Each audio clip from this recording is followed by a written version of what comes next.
নির্বাচনে আগামী জাতীয় সংসদ নির্বাচনে লেভেল প্লেইং ফিল্ড নিয়ে অনেক কোশ্চেন আসছে। আমরা এর আগে বলেছিলাম যে এক পক্ষ থেকে লেভেল প্লেইং ফিল্ড নাই, এরকম অভিযোগ করা হয়েছে। তারপরে আজকে নির্বাচন কমিশনে আপিল বিভাগের প্রথম দিন ছিল।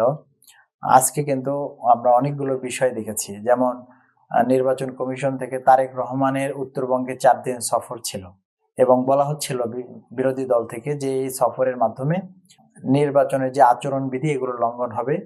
বিএনপি থেকে বলা হচ্ছিল যে না, লঙ্ঘন হবে না, কিন্তু আজকে ঘোষণা করা হয়েছে যে নির্বাচন কমিশনের অনুরোধে এই সফর বাতিল করেছেন। এরপরে অনেকগুলো প্রার্থীদের নমিনেশন বাতিল করা হয়েছিল। আজকে কিন্তু আপিলের মাধ্যমে অনেকের নমিনেশন বৈধ করা হয়েছে, যেমন স্বতন্ত্র প্রার্থী তাসনিম জারা, একেবারে ঠুনকো কারণে তার নমিনেশন বাতিল করা হয়েছিল, সেই নমিনেশন বৈধ করা হয়েছে। এরপরে হচ্ছে জামাতের একজন কেন্দ্রীয় নেতা কক্সবাজারের হামিদুর রহমান আজাদ, তার কারণটাও ঠুনকো ছিল, তার নমিনেশন বৈধ করা হয়েছে।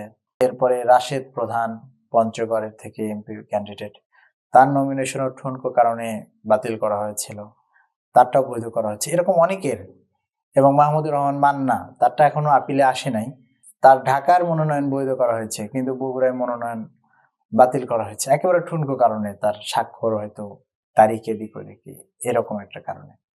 তো এরকম একটা ঠুনকো কারণে করার ফলে এক পর্যায়ে কিন্তু নির্বাচন কমিশনের নিরপেক্ষতা নিয়ে একটা প্রশ্ন তৈরি হয়েছিল। এখন ইসি কিন্তু চেষ্টা করছে যে নির্বাচনের মাঠে সবাইকে নিয়ে আসা।